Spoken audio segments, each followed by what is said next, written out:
Hello and welcome to the mothership. Hey, this episode is brought to you by not only Copenhagen Snuff, satisfying since 1822, but this is also brought to you by, some of the people that raised me, and it's brought to you by the Great Spirit, and it's hammered home and brought to you by our good friend, Geek Strong. I like that. I'll give him that one, like that. How about that? The old forearm flex. Whoop, whoop, whoop, whoop, whoop, whoop, whoop. Anyway, so let's get right into this, all right? This is just going to be an informative conversation. I'm going to show you a couple customs. I'm going to show you a little bit of maybe some art. I'm going to show you some art, some customs, a link to the culture in which I was raised, and it all tied in nicely with a conversation I had with our buddy Geek Strong yesterday actually.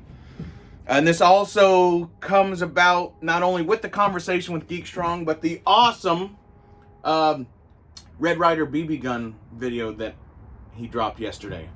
So this is all, to me, kind of all the things come together, and I said, why would I make a goddamn video about that, So anyway, some of y'all may or may not have seen the completion of this custom, I'm calling it a motorcycle patch, I guess, but this custom patch, which will actually be completed when it is sewn on the back of a leather vest, which this was made for. But this is some of my custom artwork here. I did all this by hand, and yesterday the finishing up was getting these holes punched with my awl evenly.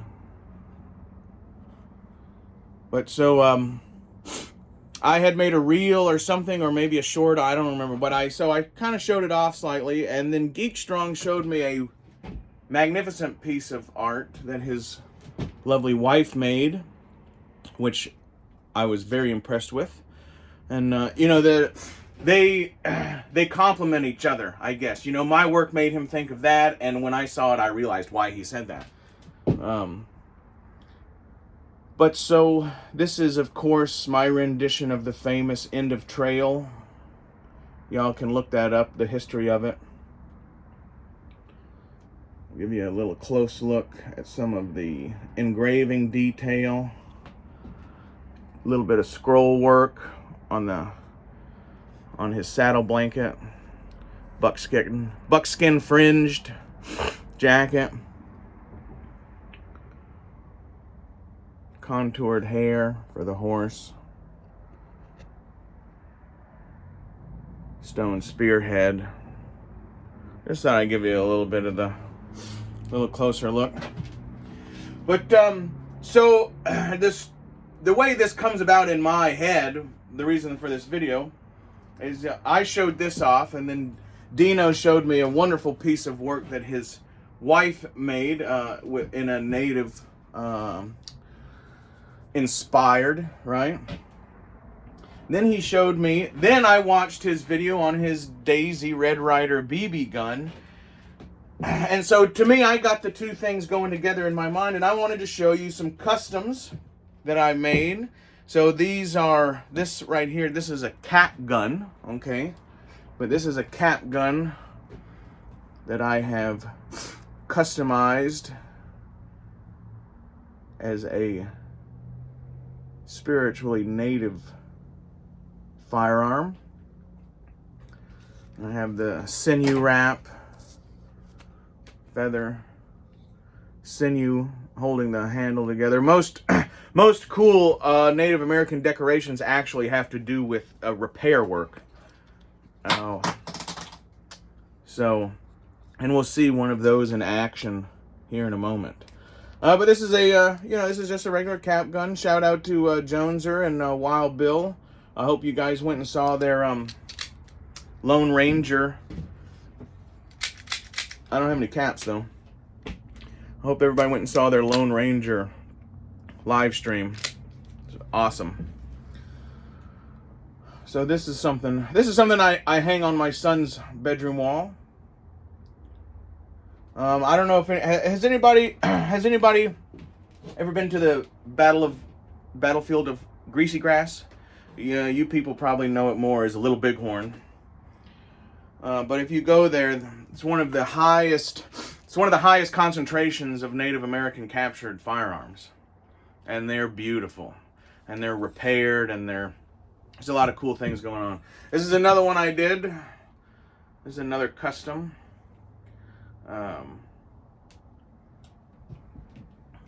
Nice sinew and bone bead clad feather.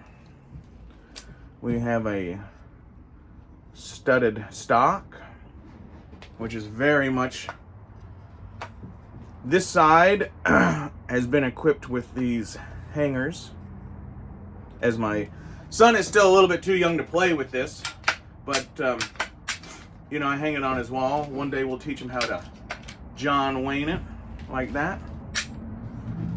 So this is another, and I hope now you people can see, I hope now everyone can see the correlation between my conversation with Geek Strong, with our artwork, and then his BB gun. And then, of course, the first thing I thought was, so when I was a young man, people putting compasses and sundials in their gun stock, like a lot of Indians do that, man. Like a lot of Indians, Eskimos, everybody does that, man. There's also, and I'm telling y'all a big secret here, but on most tools or any kind up there, whether it's a rifle or perhaps a knife, you know, say this is a knife handle, there's always a hole drilled here and here so you can do some smoking. And you know, there's some real cool things that you see. I was raised most of my life, the vast majority of my life, in the wilderness of Alaska, near a village that I consider my home, always has been. I've never felt more loved and more appreciated than when I lived there.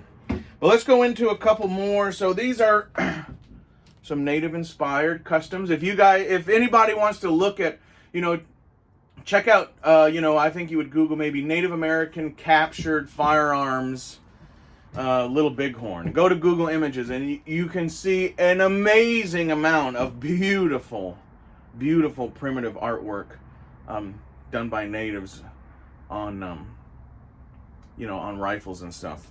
You know, this is a very special tool to people who live in the woods. You know, it's just like old Shane said, right? Like, the gun is only a tool, and it's as good or bad as the man using it.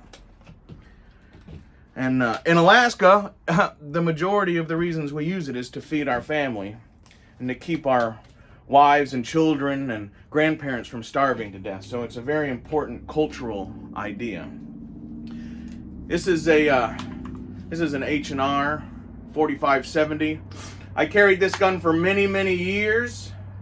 I was angry at the world, and you know, there was different things that, but if anybody's ever looking for a caliber, and you always go with a 4570 government. This is a special edition, exclusive rifle that they made for a short amount of time. What makes it exclusive is the diameter, the heaviness of this barrel, and how short it came from the factory. This is a single shot 4570, and one shot's all you need. People don't realize, but at least in the wilderness, when you're talking about bears and things like that eating you, you don't get a second shot. You don't get a second shot. You don't get a second shot. We'll tell some bear stories maybe one day.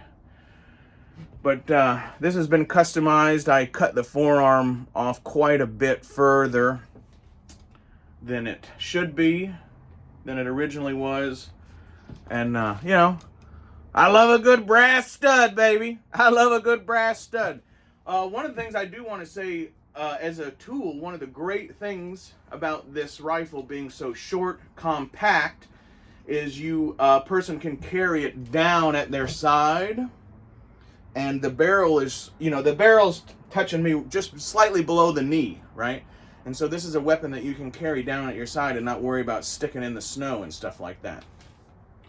Not to get, one of the reasons you would hunt like that is an animal can feel your intentions. A real hunter never says that they're going hunting. They'll say they're going to take a walk, because as soon as you say that you're going hunting, the animals hear you and they'll leave. That's just the way it is. Also, if you walk around the woods like Elmer Fudd, and you walk around ready, you're putting off the intent, and the animals can feel that, and you'll never see one. That's true. As soon as a person starts hunting with a handgun, let's say, or starts walking through the woods with their arms down with no intention of being ready, the animals they'll just come to you. That's what the sixth sense is. And it's real. And if you live in the woods long enough, you can manifest it back into your reality also. Last but not least, this is going to be, I guess, a fairly short video. This is another custom. This is a 1894 Winchester. This is a 32 Winchester Special. Most people would think that this is a 30-30, but there's a caliber called 32 Winchester Special, and it's basically a 30-30 necked up to 32. It shoots a larger diameter bullet, obviously, of slightly heavier grain at the same velocity as a 30-30, right? So you're getting more kinetic energy. Also, I learned from my Vietnam veteran father, if I have a 32 and you have a 30-30, I can shoot your ammunition in my gun, but you can't shoot my ammunition in your gun, right? So that's like a little trick we learned from the VC, is it not? A 32 Winchester Special is identical to a 30-30, except that the case neck is necked up and the shoulder angle is slightly different to accept the 32 caliber bullet. But you can, and disclaimer, don't do this. But it is something that's done in the village quite a bit. And sometimes when you get rival tribes coming from other places, they'll steal your shit. So anytime anybody ever stole some of my ammunition and tried to jam it in their gun, it fucked their gun up. And it was fairly easy to figure out who stole my shit. This is not completely finished. This is rawhide. This is a strip of white-tailed deer hide down the backbone, the thickest part. This is a deer that I killed, gosh, I don't know how many years ago now. But I made these rawhide strips. This is obviously unloaded before everybody gets all weirded out. This stock has a crack in it. And instead of paying, $150 minimum for a not very good aftermarket replacement stock, I just did what my ancestors did. And I fixed it with this rawhide. Of course, rawhide is extremely strong, very powerful stuff. You soak it in water until it's wet. You put it around whatever you want, and when it dries, it gets super tight. The Chiricahua Apaches were known to take a piece of rawhide, soak it, and tie it around a prisoner's head, wet, and leave them outside. And the rawhide would shrink, and it's so strong that it would crack people's skulls and kill them. And it was a horrifically horrible way to die, but that was one of their main torture methods, the Chiricahua Apaches. Also, you can see this in the made-for-TV movie Centennial, if you remember. Pasquinel's Scottish buddy, remember, he broke his gun, and they fixed it. And then later in the movie, he dislocated it or broke his shoulder, and they put it back together, and they made a cast out of rawhide. So this is a beautiful tool given to us by the Great Spirit. It really is, rawhide. rawhide. I'm going to go over just a couple other things. This is not finished. I have a very special stone that is this shape that I will be inlaying into this stock. There's some things here I need to clean up. There's some teeth that are put on there. That's made out of brass. This is a silver fox. A friend of mine gave me this. Very special friend.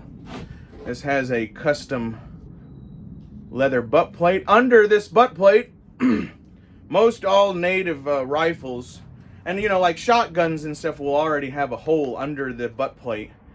And for shotguns, that's where the screw goes through to connect it. Okay, this one is connected by a screw that's now under this. This was all this metal and everything underneath was waxed very heavily before I put the wet rawhide on, to combat rust or anything like that. But also, and if you have an antique firearm of your grandfather's or something, delicately take off the butt plate and see if there is a hole in there and see what's in it. Because you will be surprised. You will probably, you may find a hunting license from 1920. You might find some dental floss and some needles and some thread and shit like that. And this is always a place to look in old guns. You take this butt plate off and see if somebody had cut or drilled a hole in there and see what's in it. I found a hunting license from my great grandfather from 1920 something in the stock of one of his firearms. But this firearm served me for a long time. This is a horsehair. Also, one of the Geek Strong. You have a safety like this on your new BB gun, but it's down here.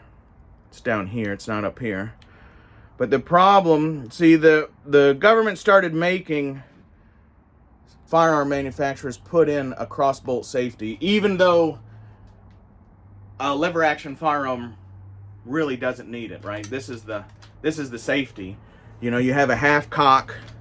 You can have the chamber loaded, which this is not loaded, but you can have the chamber loaded, go to half cock, and you're safe. This is safe. This is safe. This is totally safe. You can't do anything to hurt this, okay? But of course, the government came along and they started making people put these crossbolt safeties unnecessarily on your firearm. And the biggest problem, the biggest issue with a safety like this, whether it's a Winchester or a Marlin, is when you're in your cabin or you're in your tent late at night, the first thing you do, right, before you go to bed is you check. You say, okay, I'm loaded. Everything's good. I'm going to go back to half cock. And then if you're a right-handed person, which I am and most people are, you then you lay the gun down. Generally, you're sleeping on the floor. If you're in a tent, you're on the ground. I'm sure a lot of people have cots and air mattresses and stuff, but that ain't what we do.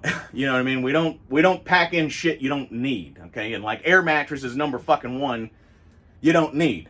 You get some spruce boughs, cedar boughs, and you can make a bed. You can make a bed finer than any mattress. But back to the problem.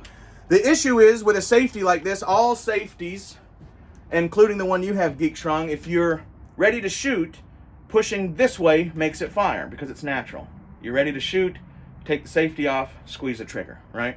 And putting it back on, you have to flip it over, okay? So all safeties work like that. The issue is, at night, like I said, when you're ready to go to bed, you lay this down on the ground next to you, and what happens? The weight of the rifle takes the safety and pushes it back on. So when the bear comes through the cabin door or the tent, you pick your gun up, you pull the hammer back, you go to shoot, and it clicks because the safety was engaged. And that is why Lack took a drill bit. You can even see, I didn't even take the safety out of the gun to do this. I put it in a vise. I tipped it so no No chips can go anywhere inside of the gun. Everything fell. You can see I did this by hand with a drill in the village. And you can see where my drill bit just barely touched right there. But I drilled this hole, and then I applied this Carter key in there. So the safety cannot ever be put on accidentally. I've had some friends that got in some real trouble because they weren't used to the new guns that had this, and they did exactly what happened. You know, they set it down and they don't realize it, that the safety's been put on. And that is a detriment. That is a detriment to your safety, to your personal safety, not that safety. But yeah, I just kind of wanted to show this off. You know, it's this kind of stuff is well, it's part of my culture, and it's part of my soul, and it's part of the history of, I mean, basically everyone in this country, really. So anyway, I really wanted to show those off. I hope that those were interesting for you. So shout out to Geek Strong. Y'all go check out his video on the Ralphie BB gun. That was a really cool video, and it made me. I didn't grow up watching that movie every Christmas. I like down here in America, everybody watches it all. Well, in Alaska, I don't know. That wasn't something that I mean, I was aware of it and I've seen the movie, but it wasn't like the traditional Christmas movie, you know. But I always did. Man, when he gets the gun and his dad is like mimicking him putting the BBs in and shit. I don't know if anybody else gets that, but that fucking will make Lack fucking tear up a little bit, man. Because that's beautiful shit. But anyway, hey, I appreciate everybody. This was supposed to be just kind of like a quick little video. I kind of touched on a few things I guess I wasn't supposed to, but I did want to show you all these customs. And hey, if anybody has any kind of project, if they have anything that they want done, let me know. Rozav, that was a good one. That was a good one right there. Rozav, I appreciate your comment, and I am a full-time artist. You know, of course, I do other things to supplement that, but art and spirituality is really my main thing in the world. And but I appreciate everybody, and I appreciate the opportunity to have a community such as everyone here. And Anabasi, that's the language of the Athabascan people. It means thank you, and it means thank you with lots of love. We also say Anabasi Shcha. Shcha means friend, brother. That's an Athabascan term. I was also raised by quite a few Eskimo, and they say the word there is for thank you, my friend. It's Guana. Guana. That means thank you. So I appreciate everybody. Hey, and remember, if you trust the government, just ask this guy right here how that worked out for everybody. Whew. It's been a hell of a ride, ladies and gentlemen, and I appreciate everybody. We're going to keep trying to make some videos and have a good time. This has been Lack Sivak. I appreciate everyone out there. Much love and respect to everyone in the community. Keep doing what you're doing, baby. It's going to be great. All right, I love y'all.